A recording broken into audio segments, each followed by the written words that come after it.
ડાંગ જિલ્લાના સાપુતારા ખાતે 2 ઇંચ જેટલો વરસાદ પડ્યો હતો અને વરસાદને કારણે સાપુતારા ઘાટ માર્ગમાં કેટલાક પથ્થરો માટી રોડ પર ઘસી ગયા હતા અને હાલ મોન્સૂન ફેસ્ટિવલનો છેલ્લો દિવસ હોય અને પ્રવાસીઓની અવરજવર વધારે જોવા મળી રહી છે ત્યારે સાપુતારા ઘાટ માર્ગ પર પથ્થર સાથે ભેખડ ધસી પડતા વાહન ચાલકોને હાલાકી વેઠવાનો વારો આવ્યો છે। વહીવટી તંત્રએ હાલ આ પથ્થરોને ખસેડવાની તજવીજ હાથ ધરી છે।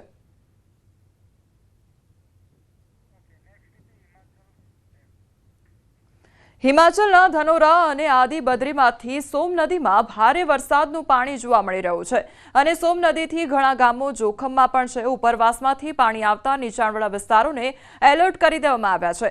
નદી તેના રૌદ્ર સ્વરૂપમાં આગળ વધી રહી છે તો સતત વરસાદ વરસવાને કારણે જે ધનોરા અને આદિ બદ્રીમાંથી જે નદી છે તે પસાર થઈ રહી છે અને સોમ નદીમાં ભારે વરસાદનું જે પાણી છે તે વહી રહ્યું છે તેના કારણે જે આસપાસના વિસ્તાર છે તે અત્યારે જોખમમાં છે। ગામના લોકોને એલર્ટ પણ કરી દેવામાં આવ્યા છે કારણ કે નદી તેના રૌદ્ર સ્વરૂપમાં આગળ વધી રહી છે।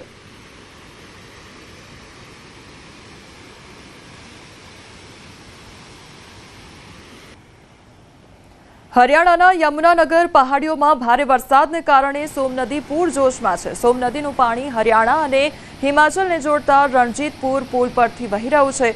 સોમ નદીના પૂરને કારણે ઘણા ગામોમાં પૂરનો ભય જોવા મળી રહ્યો છે તો પહાડીઓમાં વરસાદને કારણે સોમ નદીમાં પાણી ભયના નિશાનથી ઉપર વધી ગયું છે ત્યારે હરિયાણાના રણજીતપુરને હિમાચલ સાથે જોડતો પુલ તૂટવાની અણી પર છે। સોમ નદીનું વાતાવરણ ટેકરીઓમાં વાદળ ફાટવા જેવી સ્થિતિ બની ગઈ છે। ભારે વરસાદને કારણે યમુનાનગરના સદોરા શહેરના પાણીવાળા ગામમાં ટેકરી પર બનેલો બંધ તૂટી ગયો છે તો બંધ તૂટવાથી સદોરા વિસ્તારમાં પાણી ભરાવાની શક્યતા છે। ઘણા ગામો પાણીની ઝપેટમાં આવી શકે છે।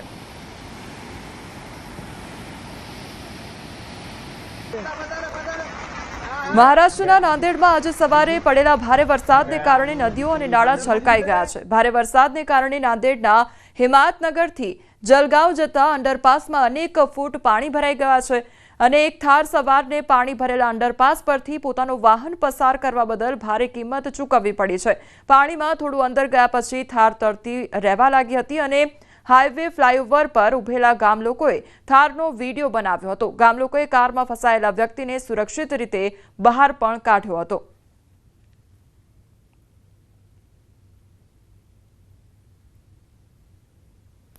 હિમાચલ પ્રદેશના સિરમૌરના મેદાની વિસ્તારોમાં ભારે વરસાદ વરસી રહ્યો છે। છેલ્લા 4 કલાકથી વરસાદ ચાલુ છે। ગિરી જાટોન ડેમમાંથી પાણી છોડવામાં આવ્યું છે।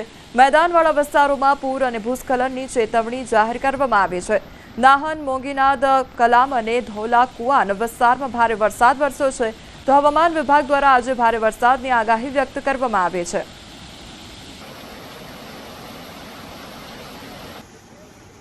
બીજી તરફ હિમાચલ પ્રદેશના મંડી કટોલા જિલ્લાના ઉત્તરશાલ વિસ્તારમાં રાત્રે ભારે વરસાદથી જનજીવન ખોરવાઈ ગયું હતું।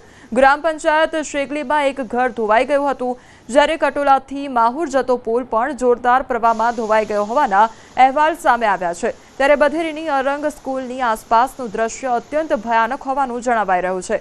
મળતી માહિતી મુજબ ઘણા વાહનો તણાઈ ગયા છે।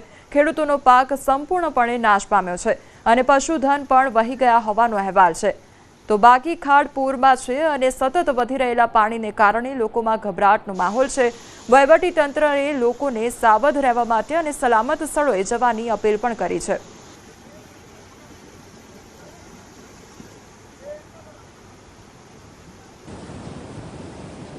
હિમાચલ પ્રદેશના મંડીમાં સતત ભારે વરસાદને કારણે લોકોના જનજીવન પર ખરાબ અસર પડી છે। મુશળધાર વરસાદને કારણે વાદળ ફાટવા નાળા છલકાઈ જવા અને અનેક જગ્યાએ ભૂસ્ખલનની ઘટનાઓને ભારે મુશ્કેલી વર્તાઈ રહી છે।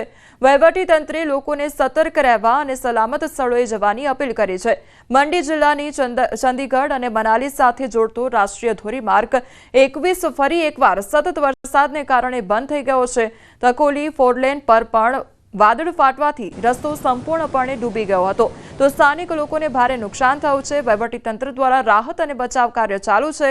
પનારસા તેમજ ટાકોલી અને નાગવેનમાં વરસાદે તબાહી મચાવી દીધી છે। વાહનો તણાઈ ગયા છે। ઘણા ઘરોમાં પાણી ઘૂસી ગયા છે।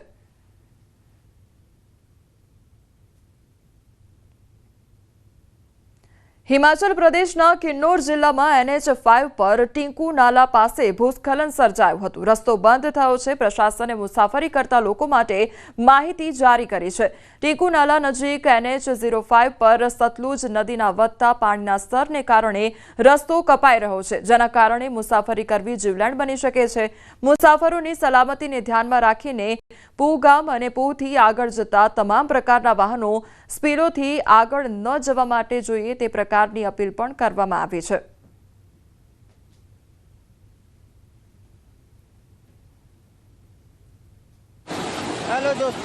હિમાચલ પ્રદેશના મંડી જિલ્લામાં વરસાદે તબાહી મચાવી છે. નાગવેનમાં અચાનક પૂરને કારણે નાળાઓ છલકાઈ ઉઠ્યા છે. લોકોના ઘરમાં પાણી ઘૂસી ગયા છે તો ઘર વખરીને પણ નુકસાન થયું છે. તો હિમાચલ પ્રદેશ મંડીના દ્રશ્યો સામે આવ્યા છે કે જ્યાં સતત વરસાદ વરસવાને કારણે લોકોના ઘરોમાં પણ પાણી ઘૂસી ગયા છે. લોકોના વાહનોને પણ એટલું જ નુકસાન પહોંચ્યું છે અને જે સ્થાનિક લોકો છે તે લોકો હેરાન પરેશાન થઈ રહ્યા છે, કારણ કે લોકોના ઘરોમાં પાણી ઘૂસ્યા છે. તેના કારણે ઘર વખરીને પણ મોટું નુકસાન થઈ રહ્યું છે.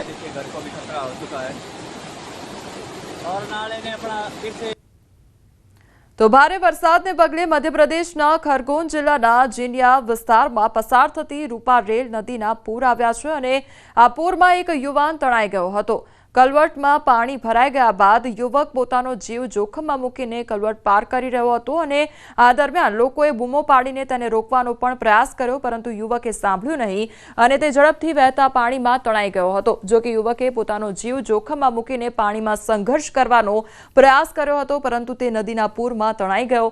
નદીમાં તણાઈ ગયેલો યુવાન જીનિયાના રહેવાસી છે અને રૂપાવેલ નદીમાં યુવક તણાઈ જતા હંગામો મચી ગયો હતો. પૂરને કારણે નાળાની બંને બાજુ લોકોની ભીડ જોવા મળી રહી હતી. લોકો ઊભા હતા, પણ એક મોટી બેદરકારીએ 27 વર્ષીય કાલુનો જીવ લીધો. માહિતી મળતા જ ચેનપુર પોલીસ ઘટનાસ્થળે પહોંચી ગઈ. ગ્રામજનો અને સ્થાનિક ડાયવર્સની મદદથી પોલીસ યુવકને શોધી રહી છે.